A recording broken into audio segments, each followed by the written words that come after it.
कल हम लोगों ने बात शुरू की थी लेकिन कंप्लीट नहीं हुई थी कि जो पब्लिक सर्वेंट है इनका प्रोसिक्यूशन अगर होना है तो परमिशन चाहिए। मूलतः ये सेक्शन जैसा पहले था वैसा ही है, लेकिन कुछ अमेंडमेंट ये आ गए और वो अमेंडमेंट होने भी चाहिए थे, क्योंकि पहले जब 197 बना यानी 1973 में, तब लोकायुक्त अधिनियम पारित नहीं था। तो लोकायुक्त अधिनियम अब आ गया है। लोकायुक्त अधिनियम कुछ प्रकार के ऑफेंसेस का वर्णन करता है, लोकपाल और लोकायुक्त अधिनियम, और उन अपराधों की दशा में जो लोकपाल लोकायुक्त अधिनियम के अंतर्गत उनके द्वारा इन्वेस्टिगेट किए जा सकते हैं, उनकी दशा में कोई आपका किसी भी किस्म के प्रोसिक्यूशन को चलाने के लिए कोई परमिशन नहीं चाहिए। तो चूंकि ये उस समय था नहीं, अब बन गया, तो तदनुसार इस सेक्शन में संशोधन होना ही चाहिए था। तो वो संशोधन आ गया है। इसके अलावा मूल रूप से जैसा सेक्शन ये पहले था वैसे ही अब है। पहले कोई परमिशन अगर मांगी जाती है तो कितने दिनों में दी जाएगी, इस विषय पर कोई उपबंध था ही नहीं 197 में, और जिस वजह से वैसी गड़बड़ें होती थी, जैसे कल हम चर्चा कर रहे थे कि यदि राज्य के विरुद्ध अपराध किए गए तो राज्य को यह सुविधा दी गई है कि राज्य यह तय करे कि प्रोसिक्यूशन चलाना यह ठीक होगा या प्रोसिक्यूशन न चलाना यह ठीक होगा। क्योंकि आपसे कहा गया था कि लोग ये कह सकते हैं कि उन्होंने अपने धर्म के विरुद्ध किए गए अपराध के लिए अब शिकायत ये प्रस्तुत की है, और जबकि वास्तव में उनकी शिकायत एक अंधविश्वास जो उनके धर्म में था, और वास्तव में तो धर्म अंधविश्वास का नाम ही नहीं है। धर्म में तो कोई अंधविश्वास होता ही नहीं, क्योंकि धर्म श्रद्धा और आस्था का विषय है। और हमने आपसे पहले भी चर्चा की है कि विश्वास यह हमेशा मान्यता से पैदा होता है, और मान्यता वो है जिसका जो आप सिर्फ मान लेते हैं, जो आप जानते नहीं। तो धर्म तो विश्वास ये देता ही नहीं, धर्म तो अनुभव का नाम है। लेकिन जैसा लोग समझते हैं उसके मुताबिक लोग ये कह सकते हैं कि किसी ने उनके धार्मिक विश्वासों को ठेस पहुंचाई है, जबकि संबंधित व्यक्ति उनके धार्मिक विश्वासों को ठेस नहीं पहुंचा रहा था, बल्कि वो जो धर्म की गलत व्याख्या ये प्रस्तुत कर रहे थे उस पर प्रहार कर रहा था। और इस रूप में एक सही व्यक्ति वो प्रोसिक्यूट होना न शुरू हो जाए, इसके लिए राज्य को सुविधा दी गई कि राज्य के विरुद्ध अगर तथाकथित अपराध किए गए हैं, जो पूर्व में 153A, 153B, 295A, 505 1, 2 और 3, ठीक है, इनमें वर्णित थे। और अब जिनके सेक्शन 351, 1, 2 और 3, 299, 197 आदि आदि हो गए हैं, उनमें अगर प्रोसिक्यूशन चलाना है तो राज्य की अनुमति चाहिए। और राज्य को एम्पावर्ड किया गया कि राज्य यह तय करे कि वो प्रोसिक्यूशन चलाएगा और ये या नहीं चलाएगा। क्योंकि कई बार हमने कहा कि प्रोसिक्यूशन चलाने से गड़बड़ हो सकती है। बात हो गई, बहुत दिन बीत गए, अब सब कुछ शांत है, अब अगर प्रोसिक्यूशन चलाएं तो दिक्कत होगी।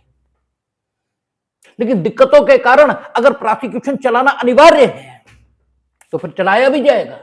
लेकिन सब कुछ तय करने का काम राज्य के पास रहे, लेकिन राज्य ने इस सुविधा का दुरुपयोग किया। और जिनके प्रोसिक्यूशन होने चाहिए, चलिए नहीं होने चाहिए, आप ही की मान लेते हैं, तो डिसाइड तो करिए कि आप परमिशन देंगे या परमिशन नहीं देंगे। लेकिन आप तो डिसाइड ही नहीं कर रहे हैं, और इस तरह प्रोसिक्यूशन इसे असंभव बना रहे हैं। क्योंकि अगर आप डिसाइड कर दोगे और गलत डिसाइड करोगे तो चैलेंज हो जाएगा। इसलिए आप तो प्रोसिक्यूशन को असंभव बना रहे हैं, जबकि आपको जो शक्ति दी गई परमिशन के संबंध में वो इसलिए दी गई कि होना हो तो हो और ना होना हो तो ना हो। तो इस ढंग से जो प्रोसिक्यूशन को असंभव बनाया, तो हर व्यक्ति स्वार्थी होता है। कायदे में तो इस सीआरपीसी को जब भारतीय नागरिक सुरक्षा संहिता के रूप में संशोधित किया तो 196 में भी ये प्रावधानित कर देना चाहिए था कि राज्य के विरुद्ध यदि अपराध किए गए तो राज्य के जो प्रतिनिधि हैं, चाहे वो केंद्र सरकार हो चाहे राज्य सरकार हो, या केंद्र सरकार, राज्य सरकार और जिला मजिस्ट्रेट हो, और या फिर राज्य सरकार और जिला मजिस्ट्रेट हो, क्योंकि 196 वन जिसे अब आप 216 वन कहते हैं, उसमें परमिशन किसको देनी? केंद्रीय सरकार और राज्य सरकार को। और वहां अपराध कौन से? 299 जो पूर्व का 295 ए, 505 वन जो पूर्व का 351 वन है, और शायद 197 जो 153 ए है। तो वहां केंद्रीय सरकार और राज्य सरकार, और जो 215 टू है, वो 216 टू है, उसमें केंद्रीय सरकार, राज्य सरकार और जिला मजिस्ट्रेट, और 216 3 वहां राज्य सरकार या जिला मजिस्ट्रेट की लिखित अनुमति। तो कायदा तो यह कहता था, वहां भी यह तय कर देना चाहिए था कि within this time of limit you must decide that you are going to give the sanction और नॉट। ठीक है ना, आप डिसाइड करिए देना है या नहीं देना है, ताकि मामला आगे जाए।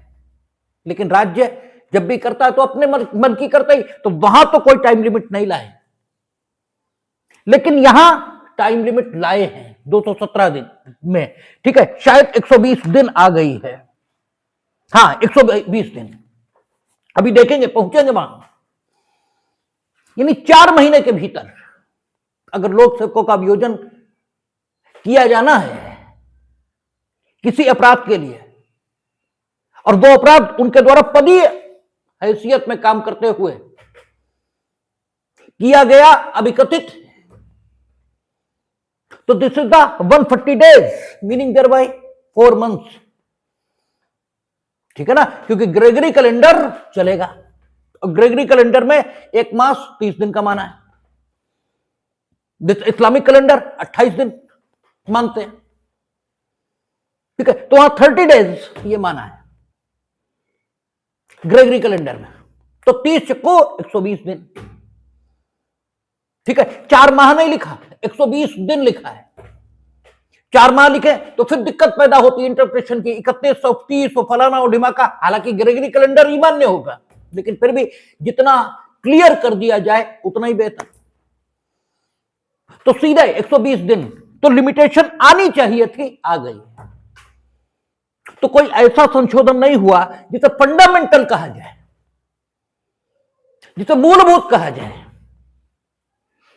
कुछ प्रक्रियात्मक संशोधन जो होने चाहिए थे बस वही हुए हैं। तो सेक्शन की जो मूल आत्मा है, वो मूल आत्मा आज भी वैसी ही बरकरार है, या वैसी ही शुद्ध है जैसी वो 197 में थी।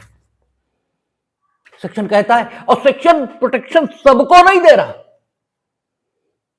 सेक्शन कहता है न्यायाधीश या मजिस्ट्रेट या ऐसे लोक सेवक जिन्हें सरकार की अनुमति के बिना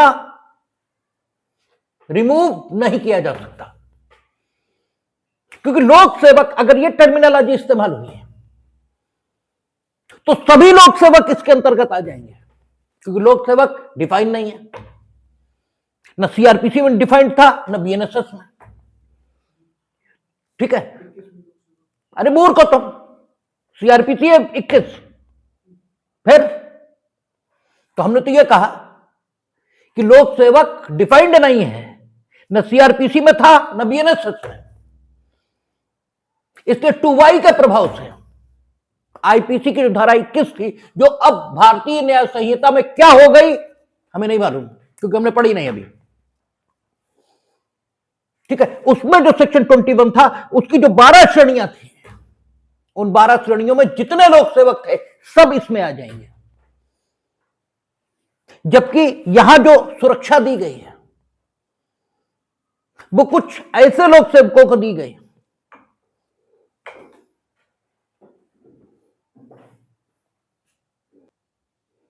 जो कुछ ऐसे लोक सेवकों को दी गई जो उच्च पदस्थ हैं, क्योंकि सारे लोक सेवकों को सुरक्षा नहीं है यहां।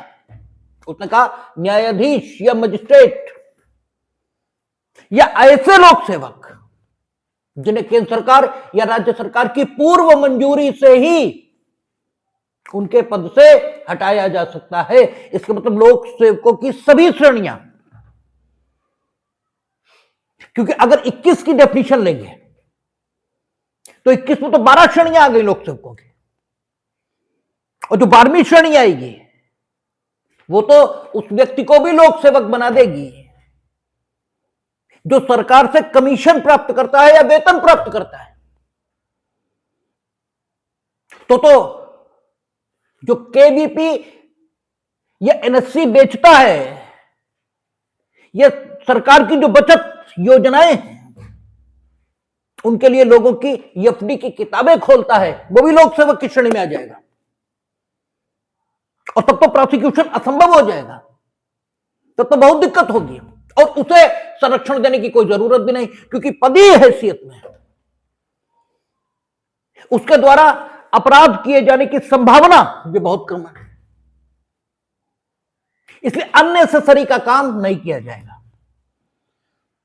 इसलिए 217 सबसेक्शन 1 बिल्कुल क्लियर है।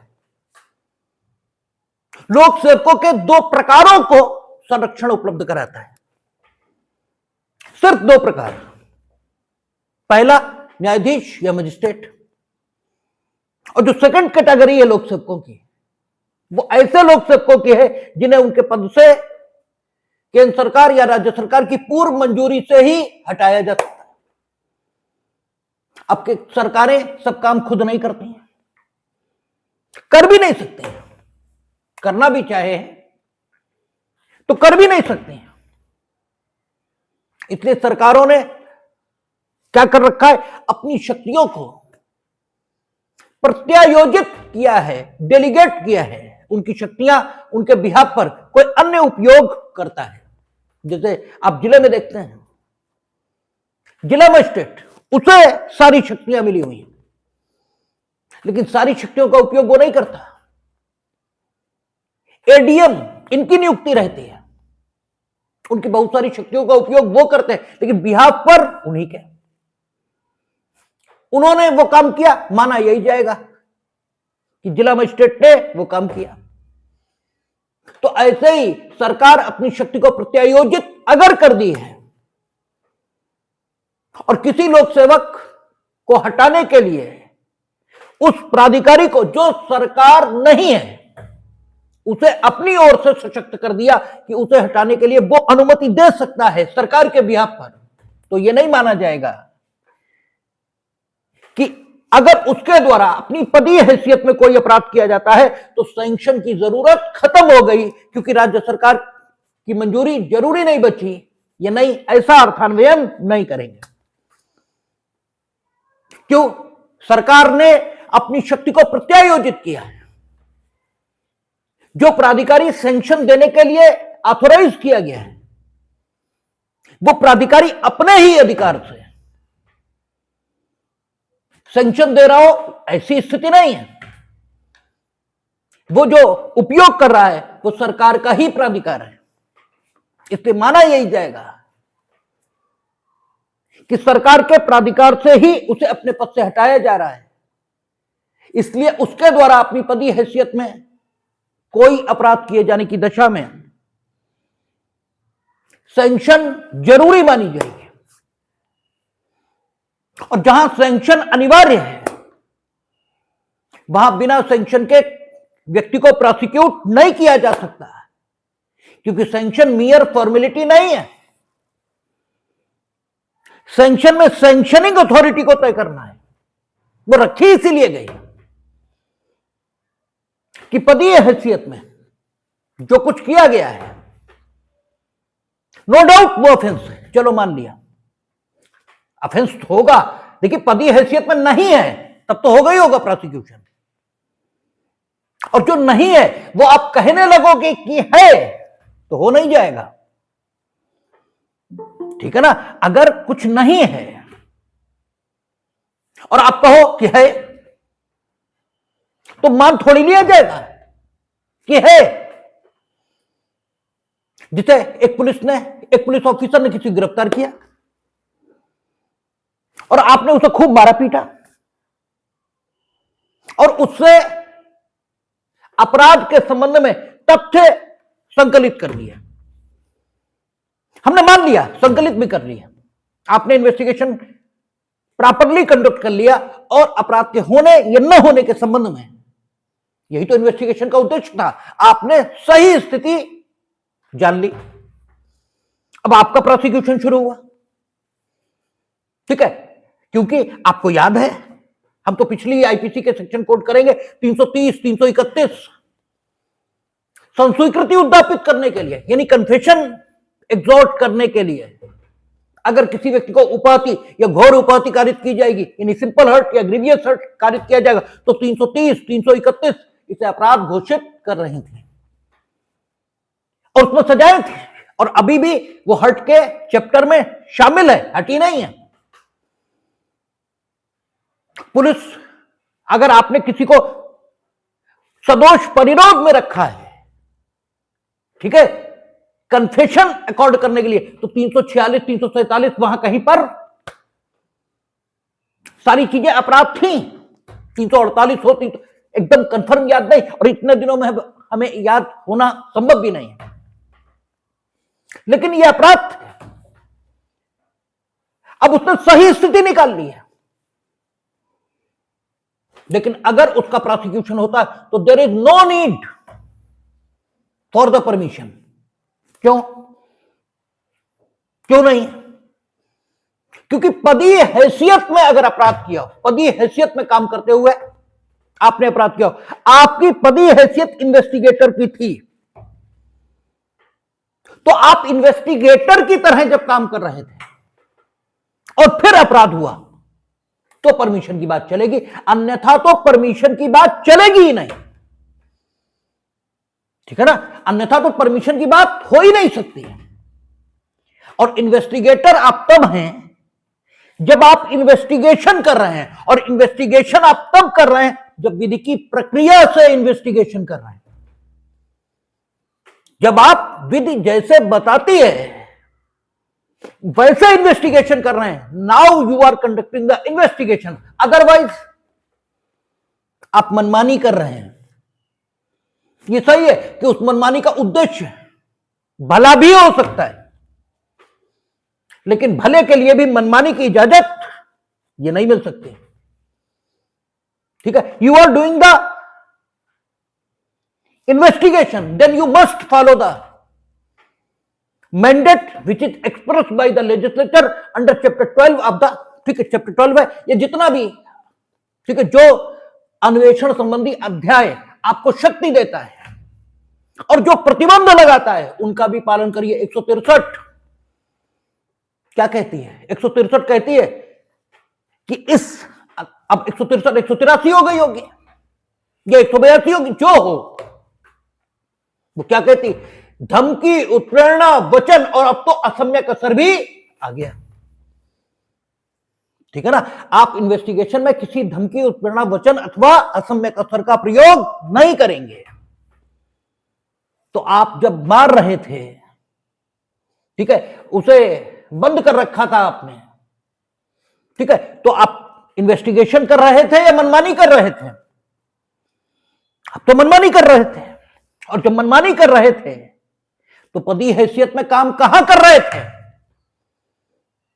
इस अपराध के लिए किसी परमिशन की जरूरत नहीं है, ठीक है ना?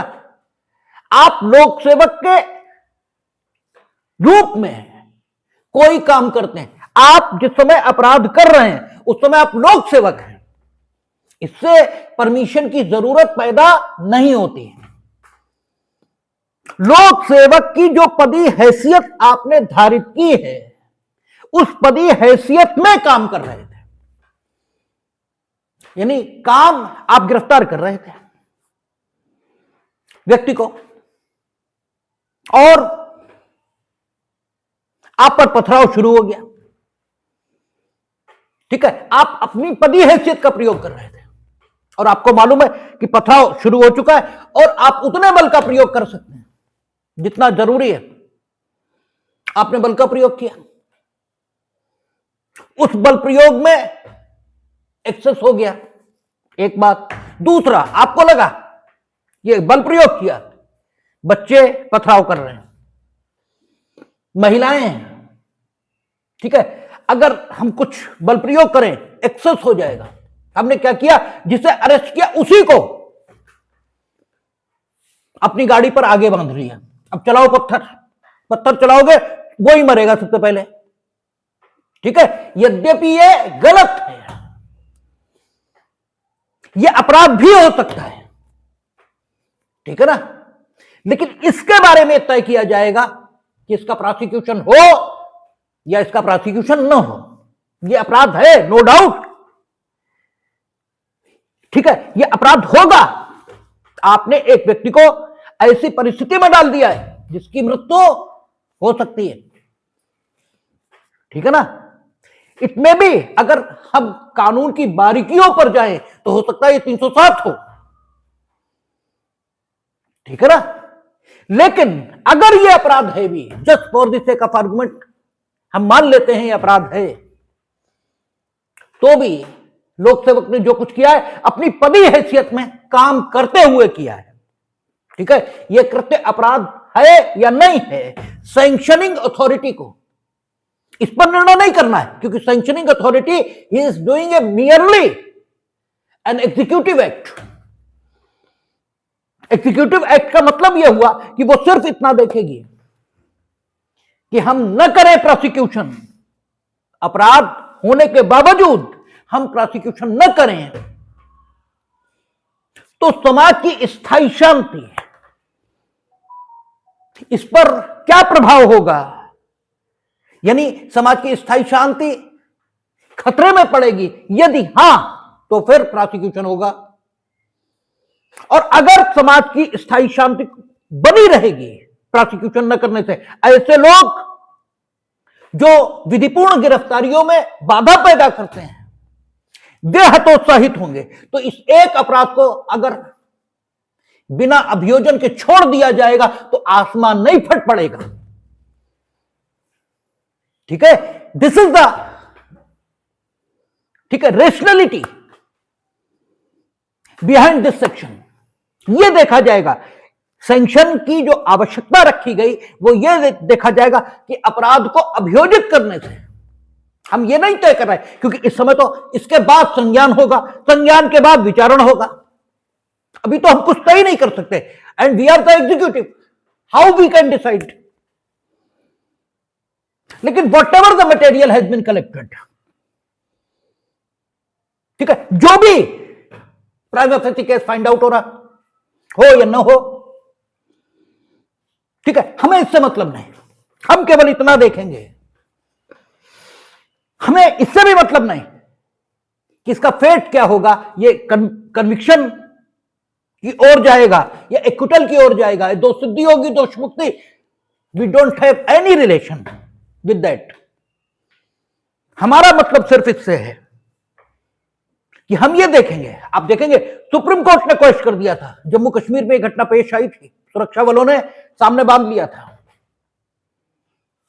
और उनका तर्क यह था कि हम क्या करते हैं, ये हम पे पथराव कर रहे थे, हम अगर गोली चलाते तो बच्चे मारे जाते, महिलाएं मारी जाती, हम फिर क्या करते हैं, हमने इन्हीं बांध लिया, ठीक है। अब चलाओ पत्थर, चला ही नहीं पाओगे, तुम्हारा ही आदमी बंधा है, ठीक है, संगसार हो जाएगा वो, और तुम हमें निकलने का रास्ता दोगे, बच रहोगे, और बिना गोली चलाए हम कुशलता पूर्वक निकल आएंगे। जम्मू कश्मीर पुलिस ने एफआईआर दर्ज कर ली थी, महबूबा मुफ्ती मुख्यमंत्री थी उस समय, लेकिन सुप्रीम कोर्ट ने वो उठा के क्वेश्चन कर दी, कहा नहीं होगी एफआईआर। ये प्रश्न ही नहीं है कि अपराध हुआ या नहीं हुआ, ये तो बाद में देखेंगे, विचारण का विषय है। प्रश्न यह है कि जो एक्ट कंप्लेंट है इसे हम अभियोजित करें तो जो समाज की स्थायी शांति है उसको ज्यादा फायदा होगा, या अभियोजित न करें, हम इस विषय पर ही नहीं जाएंगे कि दोष किया या नहीं किया, अपराध किया या नहीं किया, हम इस विषय पर ही नहीं जाएंगे, तब ज्यादा फायदा होगा। ये दो कंफ्लिक्टिंग इंटरेस्ट हैं जिनको इस सैंक्शन को सैंक्शन करने से पहले कंसीडरेशन में लेने की अपेक्षा सैंक्शनिंग अथॉरिटी से की जाती है। और सैंक्शनिंग अथॉरिटी का जो ऑर्डर होगा, that must show that all these, ठीक है, factors have been considered by the sanctioning authority and he has applied his mind. ठीक है, सैंक्शन ऐसा बोलनी चाहिए, यानी सैंक्शन में लिखा होना चाहिए कि भाई ये परिस्थिति बताई गई है और इस परिस्थिति में यदि सैंक्शन दी जाए तो ये होगा, और अगर ये होगा तो जो समाज की स्थायी व्यवस्था और शांति है उसे खतरा होगा या खतरा नहीं होगा। जब आप इस ढंग से एक रीजन ऑर्डर करेंगे तो पता लगेगा कि yes you have applied your mind. आपको यह नहीं तय करना है कि दोषी या निर्दोष, इसका फैसला तो अदालत करेगी, देखेगी। आपको सिर्फ इतना तय करना है कि in the broad interest of the society this offence should be prosecuted or not, इतना। लेकिन कौन सा ऑफेंस जो पदीय हैसियत में किया गया है। अब एक इंटरप्रिटेशन पदीय हैसियत में अपराध का यह भी हो सकता है कि कोई अपराध, किसी भी ढंग का गलत काम, किसी भी ढंग का गलत काम करना किसी का पदीय कर्तव्य हो ही नहीं सकता। इसलिए अगर किसी ने कुछ भी किया है तो उसने पदीय हैसियत में वो किया है, ये नहीं कहा जा सकता, क्योंकि सुरक्षा बलों का गठन सुरक्षा के लिए हुआ है, और जब सुरक्षा के लिए हुआ है तो दूसरों की सुरक्षा के लिए हुआ ना, अपनी सुरक्षा के लिए नहीं हुआ है। तो आपकी सुरक्षा अगर खतरे में पड़ रही थी तो आप दूसरे की सुरक्षा कैसे खतरे में डाल सकते थे? अगर डडले वर्सेस स्टीफेंसन में जो तर्क कोर्ट का है, ठीक है, उस तर्क को पकड़ना है। डडले वर्सेस स्टीफेंसन में यही तो कहा है कोर्ट ने। कौन सा बात? नहीं, डडले वर्सेस स्टीफेंसन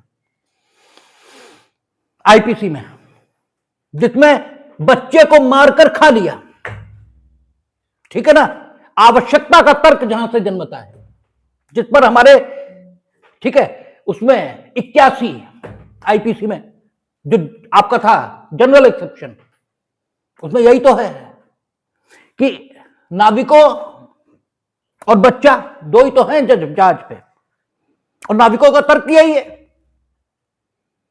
कि हम तैरना जानते हैं, ये नहीं जानता, अज्ञात समुद्र है, अगर इसे हम जीवित छोड़ भी दें तो भी क्या होगा, ये तैरना तो जानता नहीं, अथाह समुद्र है तो ये तैर कर नहीं निकल सकता, इसके जीवित बचने की तो कोई संभावना है ही नहीं। हमारे जीवित बचने की हो सकती, इसलिए उसे मारकर खा लिया।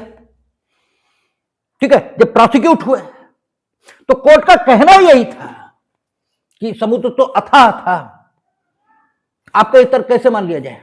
यह भी तो हो सकता था कि आप लगातार समुद्र का किनारा पाते ही नहीं, आप इतने बीच में होते समुद्र के कि आपकी क्षमता तैरने की टूट जाती और आप अंततः डूबते। तो आपने बच्चे को मारकर आवश्यकता में खाया है? नहीं, आपने अपनी भूख शांत करने के लिए खाया है, आपने लग्जरी के लिए खाया है, और यह बिल्कुल नहीं माना जा सकता, यह आवश्यकता का तर्क नहीं। ठीक है, और फिर आप यह सिद्ध करिए कि आपका जीवन उस बच्चे के जीवन की तुलना में किस तरह कीमती था ही नहीं, और आपकी ड्यूटी थी, यह नाविक का पहला कर्तव्य है कि जब तक एक भी यात्री का जीवन संकट में है तब तक वो स्वयं के जीवन की सुरक्षा नहीं कर सकता। तो आप सुरक्षा वाले हैं, आपने कैसे ये कर दिया? यानी पदीय हैसियत में कोई अपराध किया जा सकता है ये सोचा ही नहीं जा सकता, ठीक है ना? तब तो ये सुरक्षा बेकार हो जाती है। ठीक है, तब तो इसका कोई मतलब ही नहीं बचा। ठीक है, अगर पदीय हैसियत इस शब्द का शाब्दिक अर्थान्वयन कर दिया जाए कि पदीय हैसियत में जो अपराध किया गया, तो पदीय हैसियत में तो अपराध हो ही नहीं सकता। बोले भगवान कोई गलती करने तो माफ की जा सकती, तो भगवान गलती कर ही कैसे सकते हैं? जो गलती नहीं करता वही तो भगवान है। ठीक है, तो पदीय हैसियत में अपराध तो कल्पनीय स्थिति है, तो दो विरोधी बिंदुओं का मिलन है, ये तो हो ही नहीं सकता। अगर इतना नैरो इंटरप्रिटेशन इन शब्दों का ले लें तो फिर ये सेक्शन व्यर्थ हो जाता है। और जो निर्वचन की पद्धति है, जो निर्वचन का सिद्धांत है, वो क्या कहता है? विधायी जो आशय है, जो विधायी आशय है उससे संगतता जो निर्वचन देता हो वो निर्वचन विधि का स्वीकार होगा। तो अगर यहां पदीय हैसियत, और यही काम कोर्ट का है, विधायिका ने तो सिर्फ इतना लिख दिया कि पदीय हैसियत, ठीक है, इसमें जो काम किया गया, ठीक है, जो पदीय हैसियत है उसमें जो काम किया गया उसका अभियोजन होना है, तो सैंक्शन जरूरी है यदि वह निश्चित श्रेणी के लोक सेवकों के द्वारा किया गया है। कौन? मजिस्ट्रेट, जज, या फिर वे लोक सेवक जिन्हें हटाने के लिए सरकार की पूर्व अनुमति चाहिए। विधायिका ने तो इतना लिख दिया। अब इन शब्दों का क्या अर्थ लें? क्योंकि शब्दों का एक विस्तृत अर्थ हो सकता है और शब्दों का एक सीमित अर्थ ये भी हो सकता है। ठीक है, तो ये हम लोग देखते हैं। विधि, इस शब्द का अर्थ इतना भी हो सकता है कि इनेक्टेड लॉ, और विधि इस शब्द का अर्थ यह भी हो सकता है कि जो ठीक नहीं है, जो तर्क संगत नहीं है, वो अगर इनेक्टेड भी है तो विधि कैसे हो सकता है? ठीक है ना, एक तार्किक अर्थान्वयन ये भी हो सकता है। तो शब्दों का एक मिनिमम अर्थ है और शब्दों का एक मैक्सिमम अर्थ है। आदमी इस शब्द का, इसका एक मिनिमम अर्थ है, उस मिनिमम अर्थ में हम आदमी हैं।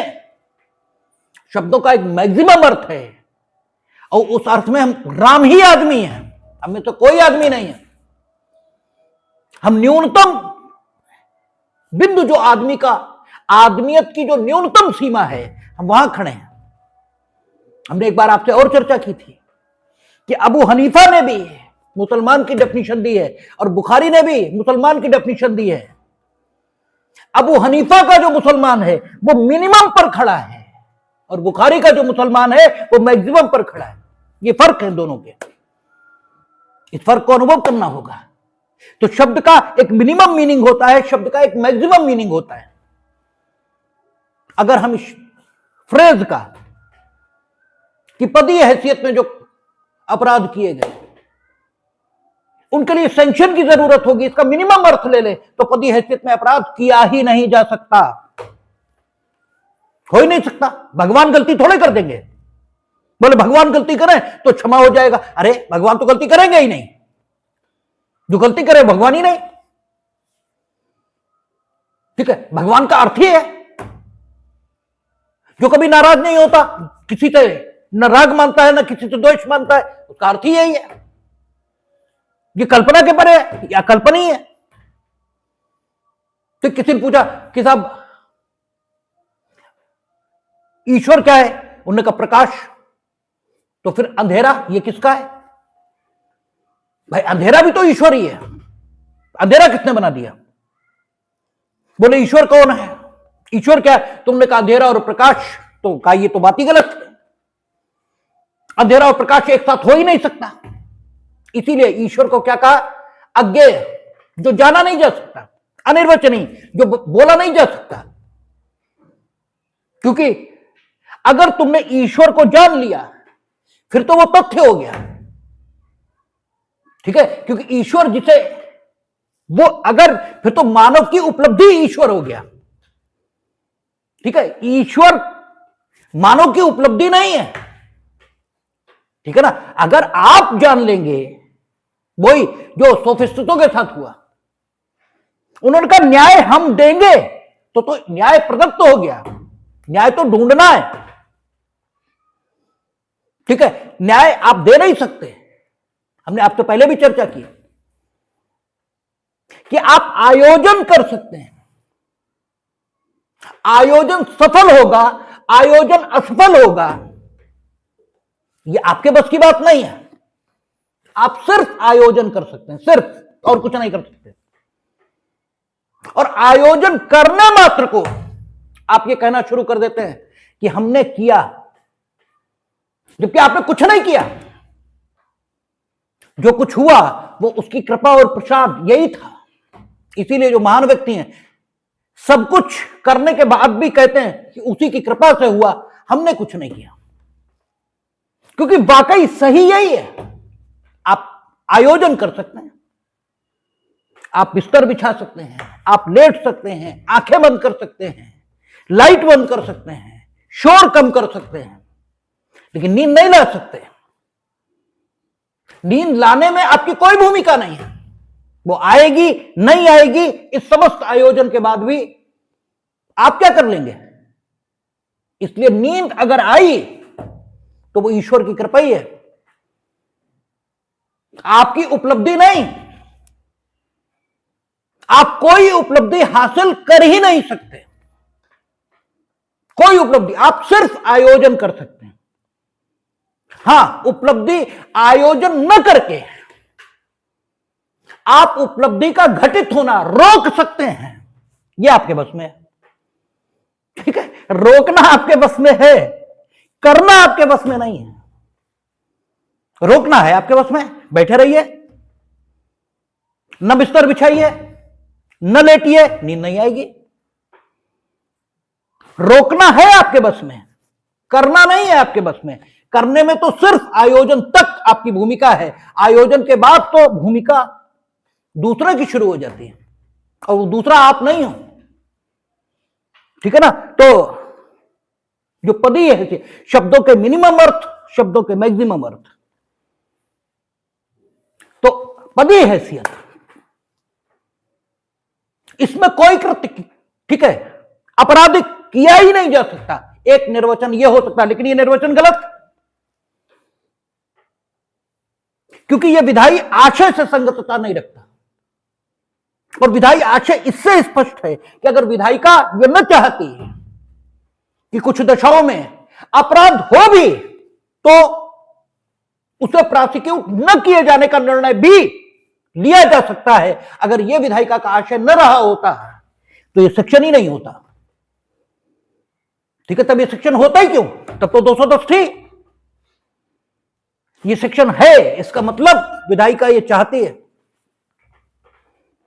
कि कुछ अपराध कुछ परिस्थितियों में अगर लोक सेवकों से हो भी जाएं तो भी उनका प्रोसिक्यूशन न हो, क्योंकि यह समाज की स्थायी शांति को बढ़ावा देगा। और हम जो दांडिक न्याय प्रशासन स्थापित कर रहे हैं, काहे, किस लिए, समाज की स्थायी शांति को मेंटेन करने के लिए। दांडिक न्याय प्रशासन होता ही इसीलिए, नहीं तो हो ही क्यों,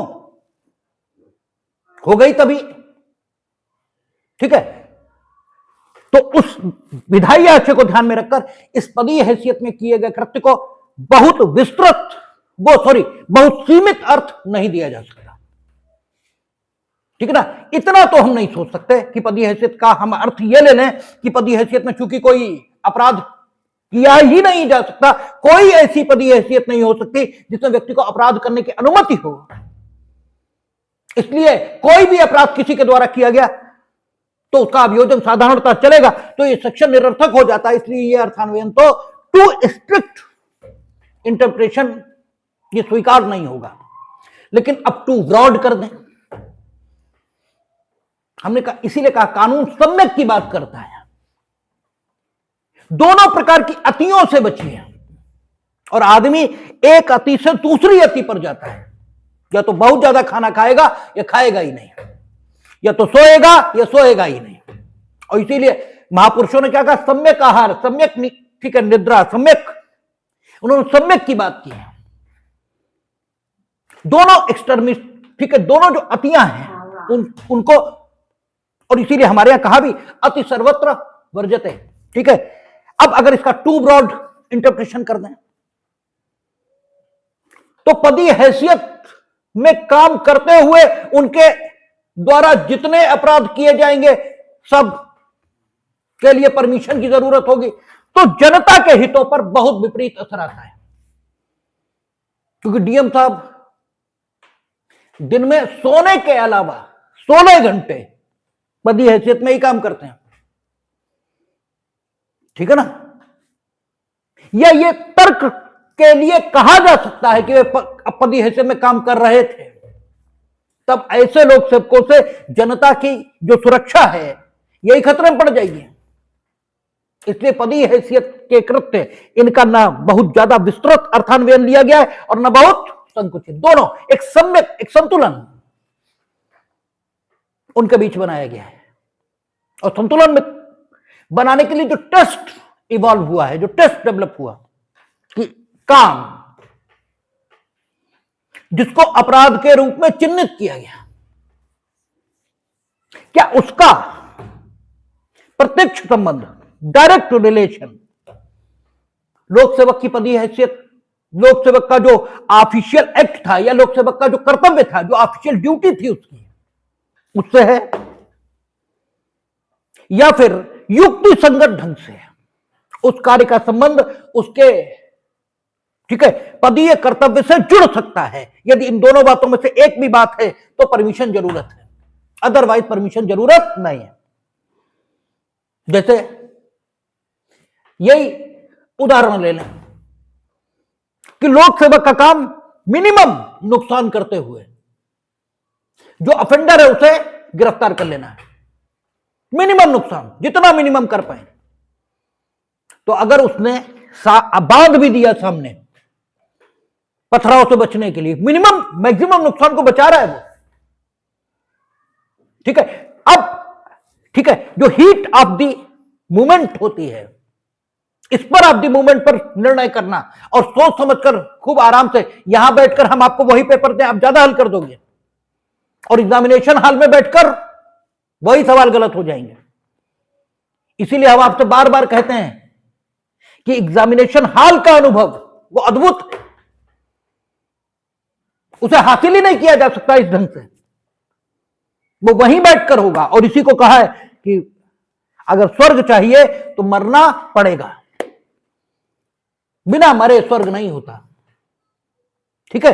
अनुभव ये करना होता है, अनुभव मिल नहीं सकता, ठीक है। अनुभव उधार नहीं है कि मेरे अनुभव से आप सीख जाओ, ये नहीं संभव है।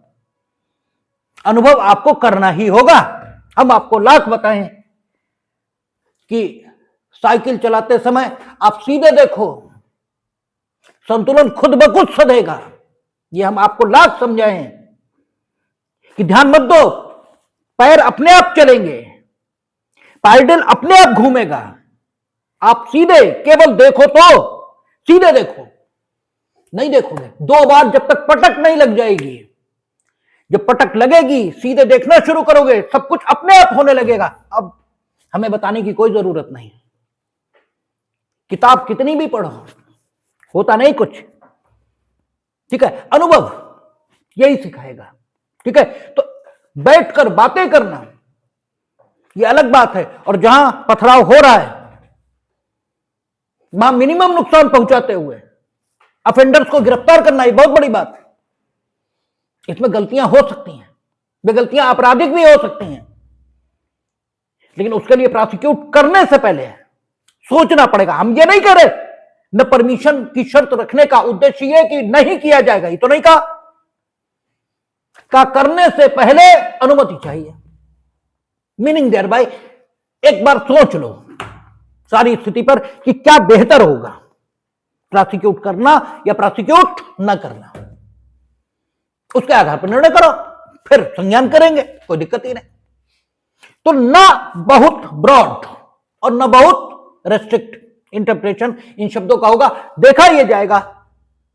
उदाहरण से ही आपको गिरफ्तार करने का तब यही स्थिति है, यानी जो पदी है कर्तव्य था उसको हम कर रहे थे और उसको करने के लिए कुछ काम हमने किया और उसी काम की शिकायत हो रही है आपराधिक कृत्य के तौर पर, और वो काम हम ना करें तो हम पदी कर्तव्य कर ही नहीं पाएंगे। ठीक है, तो यह कहा जाएगा कि पदीय हैसियत में जो हमारा कर्तव्य था उससे किए गए काम का प्रत्यक्ष या युक्ति संगत संबंध जुड़ रहा है, और यदि यह स्थिति है तो सैंक्शन चाहिए। ठीक है, अब सवाल यह, एक मूर्खतापूर्ण सोच यह भी हो सकती है कि क्या लिखा है, न्यायाधीश या मजिस्ट्रेट या ऐसा लोक सेवक जिसे सरकार की पूर्व मंजूरी से ही उसके पद से हटाया जा सकता है। इसका मतलब यह हुआ कि वो व्यक्ति जो न्यायाधीश या मजिस्ट्रेट रह चुका है या ऐसा लोक सेवक रह चुका है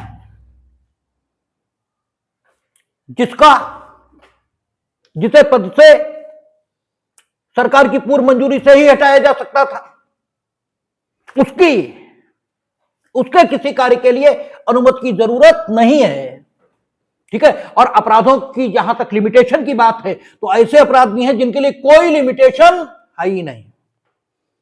ठीक है, उनका संज्ञान कभी भी हो सकता है। लिमिटेशन तो सिर्फ उन्हीं अपराधों के लिए है जो 3 साल तक की सजा से दंडनीय, उसके बाद तो अनंत लिमिटेशन है।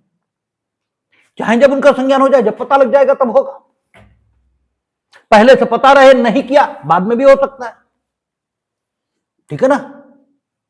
तो सवाल यह है कि अगर, और नियम क्या है अर्थान्वयन का? अर्थान्वयन का नियम यह है कि क्रिमिनल लॉ, इसका इंटरप्रिटेशन कैसे होगा? स्ट्रिक्ट। ठीक है, जो लिखा है वही पढ़ा जाएगा।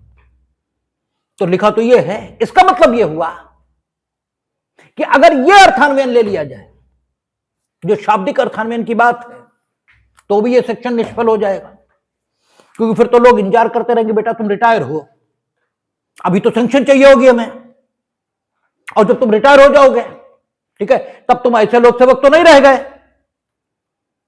जिसे पद से हटाने के लिए सरकार की पूर्व मंजूरी की जरूरत हो। तुम तो ऐसे लोक सेवक रह चुके हो, यह कहा जा सकता है, और रह चुका हो यह लिखा नहीं, तो प्रोसिक्यूशन तब शुरू हो जाएगा। तो अब 2 तरीके हो सकते थे, या तो इसे संशोधित करो और यह निर्वाचन की प्रक्रिया अपनाई जा सकती है। तो कोर्ट तक के मामले गए हैं और कोर्ट ने कहा कि नहीं, ठीक है, शाब्दिक अर्थान्वयन होता है, लेकिन निर्वाचन के अनेकों सिद्धांत हैं, उनमें से जो फिट होगा किसी भी विधि के निर्वचन के लिए वो इस्तेमाल होगा। तो यह भी निर्वचन का सिद्धांत है कि विधायी आशय से संगतता जिस निर्वचन की हो वो निर्वचन स्वीकार किया जाए। तो अगर हम यह निर्वचन ले लें कि जो लोक सेवक रह चुका है ऐसा, उसके द्वारा उस समय जो पदीय हैसियत में काम किया गया था, उसके लिए अब परमिशन की जरूरत नहीं है, जब वो रिटायर हो गया तो ये सुरक्षा फिर व्यर्थ हो जाती है। भाई दी उन्हें इसीलिए कि वो फियरलेसली होकर काम कर सके, ठीक है, न्याय की अग्रसरता में काम कर सके, उन्हें फालतू लिटिगेशन से परेशान न किया जा सके, इवन उन्होंने वाकई अपराध किया हो, ठीक है, वाकई अपराध किया हो, तो भी एक बार विचार किया जाए कि प्रोसिक्यूट किया भी जाए या ना किया जाए। मंशा तो यह है कि एक तो उन्हें फर्जी लिटिगेशन से तो बचाया ही जाए, किया भी हो तो भी एक बार को विचार किया जाए कि किया जाए या ना किया जाए। तो ये तो सारा मामला ही उलट देगा धर के, ये इंटरप्रिटेशन, इसलिए ये इंटरप्रिटेशन भी स्वीकार नहीं हुआ। और रिटायर्ड जो लोक सेवक होंगे उनके प्रोसिक्यूशन के लिए भी परमिशन की उसी भांति जरूरत रहेगी जैसे इस समय, ठीक है ना। तो ये आपका, और यही सुरक्षा उन्होंने किसको दी है? जो संघ के कार्यकलाप, अच्छा, लोक सेवक जब संघ के कार्यकलाप में लगा हुआ है तो केंद्रीय सरकार की अनुमति है, और जब राज्यों के कार्यकलाप में लगा है तो राज्य सरकार की अनुमति है, ठीक है। अच्छा, उसका बात कहता है, परंतु जहां विकथित अपराध खंड खा में निर्दिष्ट किसी व्यक्ति द्वारा उस अवधि के दौरान किया गया था जब राज्य में संविधान के अनुच्छेद 356 के खंड 1 के अधीन उद्घोषणा प्रवृत्त थी, ठीक है। अगर राज्य सरकार की सेवा में लगा हुआ व्यक्ति था, ठीक है, और उसके द्वारा उस समय अपराध किया जाना अभिकथित है, लेकिन उस समय 356 के अंतर्गत प्रेसिडेंट रूल था, तो फिर केंद्रीय सरकार की ही अनुमति जरूरत होगी। तो आगे तो प्रोसीजरल बात इस सेक्शन में की गई है, जो मुख्य तत्व की बात है वो तो 217 सबसेक्शन 1 में ही हुई है, उसके बाद तो यह प्रथम पैरा में ही हुई है, उसके बाद तो प्रोसीजरल सारी बातें चली हैं। यद्यपि 217 सबसेक्शन 1 स्वयं भी प्रोसीजर का ही भाग है, लेकिन फिर भी ठीक है, आगे ये कहा जा सकता है कि वहां कुछ सबस्टेंटिव टाइप का सेक्शन है और आगे विस्तृत प्रोसीजर ही दिया हुआ है।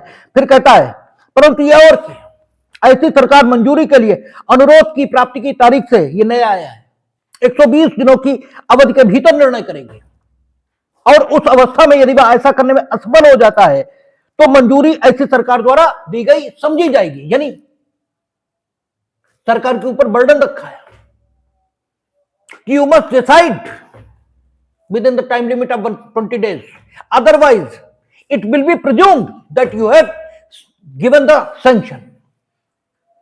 तो इसका मतलब आपको डिसाइड करना ही होगा 120 दिनों के भीतर, ठीक है। अच्छा, परंतु यह और ऐसे किसी लोक सेवक की दशा में जिसके बारे में यह अभी कथन किया गया कि भारतीय न्याय संहिता 2023 की धारा 64, ये पहले 376 ए बी सी डी वो सारी धाराएं हैं ये, ठीक है, या धारा 200 के अधीन कोई अपराध किया है तो कोई पूर्व मंजूरी अपेक्षित नहीं होगी। These are the specific offences if these offences will be commit, ठीक है, या कमिट तो ना कहें, if there will be an allegation, ठीक है, इस प्रकार का कोई आरोप होगा कि किसी लोक सेवक ने विपदीय हैसियत में इस प्रकार के कृत्य किए हैं, तो उसके लिए पूर्व मंजूरी की कोई अपेक्षा नहीं है। कोई भी न्यायालय संघ के सशस्त्र बल के किसी सदस्य के द्वारा किए गए किसी अपराध का संज्ञान, संघ के सशस्त्र बल के यानी संघ के जितने बल, पहले इसमें क्या था, सेना, नौसेना, फलाना, जो वो भूमि बल के रूप में कार्यरत है, अब संघ के सशस्त्र बल, अब सीआरपीएफ, आईटीबीपी, ठीक है, आर्मी सब हो गए। कहता है सदस्य द्वारा किए गए किसी अपराध का संज्ञान जिसके बारे में अभी कथित है कि वह उसके द्वारा तब किया गया था जब अपने पदीय कर्तव्य के निर्वहन में काम कर रहा था, जब उसका ऐसे कार्य करना तात्पर्य था केंद्रीय सरकार की पूर्व मंजूरी और राज्य सरकार अधिसूचना द्वारा यह निर्देश दे सकती है कि जो बल राज्य सरकार में निहित है, राज्य सरकार में कौन से निहित है, एक तो पुलिस, पीएसी, ठीक है, आपका वो रैपिड एक्शन फोर्स, ये प्रदेश के बल हैं, ठीक है, तो ये राज्य सरकार में निहित है। राज्य सरकार अधिसूचना द्वारा ये निर्देश दे सकती है कि उसमें जो निहित बल है यदि वे अपने पदीय कर्तव्यों के निर्वहन में कोई काम कर रहे हैं और उसमें किसी काम के बारे में कोई शिकायत की जाती है आपराधिक कृत्य होने के रूप में, तो राज्य सरकार की पूर्व मंजूरी जरूरत होगी उनको प्रोसिक्यूट करने से पहले, ऐसा राज्य सरकार अधिसूचना द्वारा निर्दिष्ट कर सकेगी, ठीक है।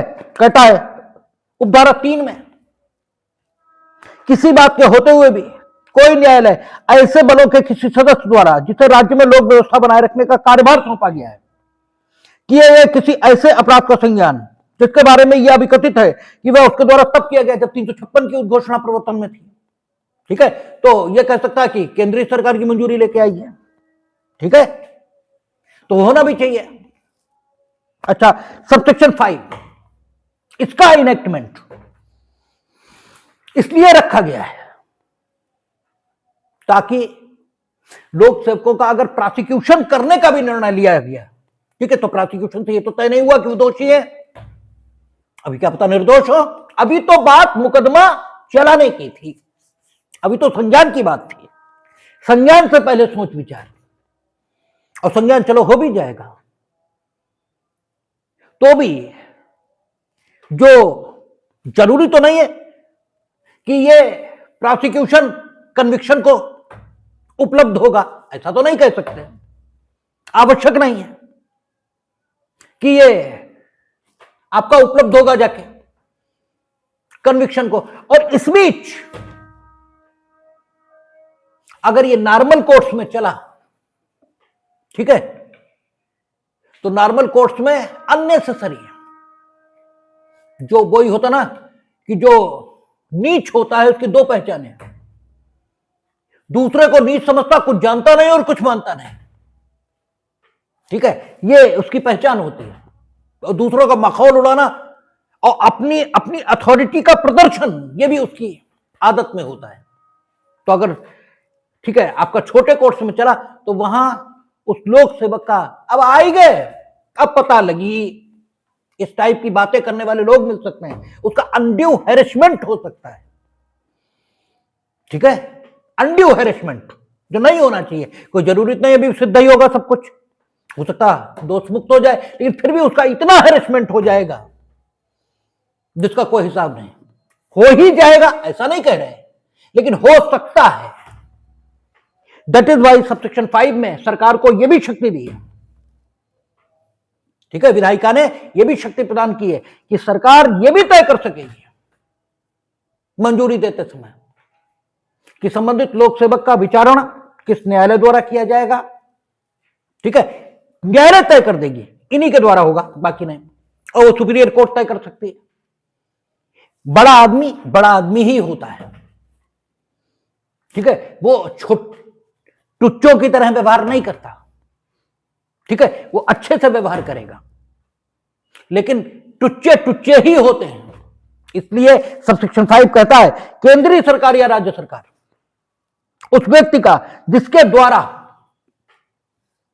और उस रीति का जिससे वह अपराध या वे अपराध जिसके या जिनके लिए ऐसे न्यायाधीश, मजिस्ट्रेट या लोक सेवक का अभियोजन किया जाना है अवधारण कर सकती है, रीति भी अवधारित कर सकती है और उस व्यक्ति का अवधारण भी कर सकती है कि ये वाले सेशन जज, ठीक है, यही करेंगे, अन्य सेशन जज भी नहीं करेंगे, यही वाले करेंगे, ठीक है। अच्छा, और वह न्यायालय भी निर्दिष्ट कर सकती है जिसके समक्ष विचारण किया जाना है। जैसे वो ये कह सकती है कि ये विचारण हाईकोर्ट में ही चलेगा और दिल्ली हाईकोर्ट में चलेगा और फला न्यायाधीश की कोर्ट में चलेगा, ठीक है, ये सब कुछ अवधारित वो कर सकते हैं। और ये सुविधा इसीलिए दी गई सरकारों को क्योंकि व्यवस्थाएं उन्हें बनानी है, ठीक है, व्यवस्था बनाना उनका काम है।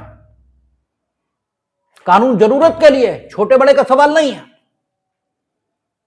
ठीक है, कानून जरूरत के लिए, व्यवस्था तो उन्हें बनानी, सब हैरेशी हो जाएंगे तो लोग कहेंगे हमें भैया माफ करो, हम नहीं कर रहे कुछ भी, ठीक है, कल ये कौन झेलेगा, ठीक है। तो सरकार अपने सेवकों को पर्याप्त सुरक्षा दे सके इसके लिए प्रोविजन बनाए गए कि वो उस रीति का भी अवधारण कर देंगे, उस व्यक्ति का भी अवधारण कर देंगे, ठीक है, सारे लोगों का उदाहरण कर देंगे जिनके द्वारा वे अपराध विचारित किए जाएंगे, ठीक है। यूं ही उनका प्रोसिक्यूशन ये नहीं चलेगा। तो ये लोक सेवकों के विचारण में मंजूरी की जो जरूरत है उसकी युक्ति संगतता है, इसी कारण से उनके विचारण में, ठीक है, आपका पूर्व मंजूरी की अपेक्षा यह की गई है। और अब जो अपराध आ रहे हैं ये भी स्पेशल किस्म के अपराध हैं, इनके विचारण के लिए भी मंजूरी की जरूरत नहीं। देखिए अलग अलग टाइप का स्पेसिफिकेशन है, आपने देखा था 215 या पूर्व का 195 लोक सेवकों के प्राधिकार पर, प्राधिकार विधिपूर्ण जो प्राधिकार उनका है उसका अपमान आपने किया है उन्हीं के, ठीक है, उन्हीं के परिवार पर, इसके अलावा नहीं, या वो जिसके अधीनस्थ हैं वो आदेशित करें, ये नहीं, तरीका ये बदल दिया, ठीक है, तरीका बदला, पीड़ित वही परिवाद करे, तरीका बदल दिया। दो प्रकार के लिमिटेशंस आए। ऐसे ही आपने 195 1B 1, 2 और 3 देखे, संबंधित न्यायालय वही करेगा, प्रक्रिया 379 में रहेगी। फिर आपने 216 देखा, 216 भी साक्षी या तो करे या कोई अन्य व्यक्ति करे, और परिवाद बस, और कुछ नहीं, पुलिस रिपोर्ट नहीं और सुमोटो संज्ञान नहीं, ये नहीं होगा। ठीक है, 217 जो आई आवश्यकता, एक तो पदी हैसियत में काम होना चाहिए, पूर्व मंजूरी होनी चाहिए, तीसरा लोक सेवक स्वयं ऐसा होना चाहिए जिसे सरकार की पूर्व मंजूरी से हटाया जा सकता हो, या न्यायाधीश या मजिस्ट्रेट हो, और या आर्म्ड फोर्सेस का मेंबर हो। इसके अलावा किसी के लिए कोई परमिशन की जरूरत नहीं है। तो अलग अब जो अपराध आ रहे हैं जो विवाह संबंधी हैं, हर जगह अलग ढंग की रैशनैलिटी है। जैसे 217 में रैशनैलिटी क्या है कि अन्यथा लोक सेवक अपने लोक कर्तव्य के निर्वहन में डरेंगे, वेक्सेशियस लिटिगेशन उसका सामना करना पड़ेगा, और कई बार परिस्थिति ऐसी होगी कि अपराध का प्रोसिक्यूशन भले ही हुआ हो फिर भी संज्ञान करने की अनुमति न देना यही ठीक होगा, तो नहीं देंगे। और अब जिन अपराधों की बात चलेगी वो फैमिली अफेयर से संबंधित है। ठीक है, विवाह संबंधी है, पति पत्नी के बीच का मामला है। ठीक है, और परिवार के बीच, परिवार के सदस्यों के अतिरिक्त थर्ड पार्टीज का हस्तक्षेप नहीं होना चाहिए। और यह स्थिति क्रिमिनल लॉ में ही नहीं देख रहे आप, दीवानी विधि में भी देख रहे थे। ट्रांसफर ऑफ प्रॉपर्टी एक्ट पढ़ा था हम लोगों ने, हिंदू लॉ पढ़ा था।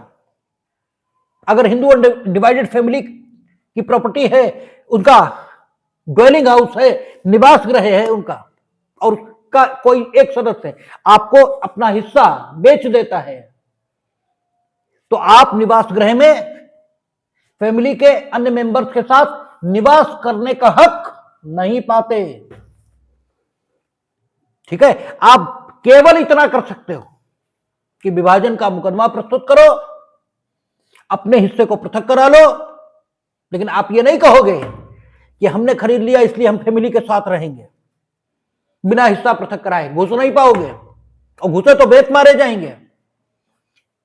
तो दीवानी विधियों में भी जो फैमिली की अपनी प्राइवेसी है उसको डिस्टर्ब न करने की बात हुई है, क्योंकि वो समाज में स्थायी शांति को स्थापित करेगी, और कानून का उद्देश्य शांति की स्थापना है। कानून का उद्देश्य विवादों को जन्म देना नहीं है। आपके अधिकारों का प्रवर्तन सीमा तक कराया जाएगा जिस सीमा तक समाज की शांति बनी रहे। योर ठीक है, it may be your individual right that you have acquired A interest in a property, लेकिन जब एक्वायर किया था तो नहीं मालूम था ये फैमिली की प्रॉपर्टी है, काय किए थे, तो अपना सेपरेट कराओ हिस्सा, उनके घर में काय घुसोगे। ठीक है, यही स्थिति यहां रखी गई है कि because these matters are running, ठीक है, in between family members, that is why court, police, इसका हस्तक्षेप नहीं होना चाहिए जब तक वो खुद ना चाहे, और पुलिस का तो बिल्कुल ही नहीं। इतने सारे के सारे असंज्ञेय कर दिए, सजाएं बहुत हैं, 10-10 साल, 7-7 साल, लेकिन पुलिस का हस्तक्षेप नहीं होगा, सबके सब असंज्ञेय, ताकि पुलिस उनमें कोई हस्तक्षेप कर ही ना पाए। और साथ ही व्यक्तियों संबंधी प्रतिबंध लगाए, कोई परमिशन नहीं चाहिए, कोई विशेष कोर्ट नहीं चाहिए। परिवाद देखा, क्योंकि असंज्ञेय है तो परिवादी आएगा, पुलिस रिपोर्ट तो होगी नहीं। ठीक है, लेकिन व्यक्ति संबंधी प्रतिबंध पति और पत्नी वो चाहें तभी होगा, अदरवाइज नहीं होगा। और पति पत्नी अक्षम है तो लॉफुल गार्जियन है, उनके द्वारा अधिकृत व्यक्तियां हैं, बाकी कोई नहीं। ठीक है, तो ये प्रतिबंध कल हम लोग डिस्कस कर लेंगे, देखेंगे।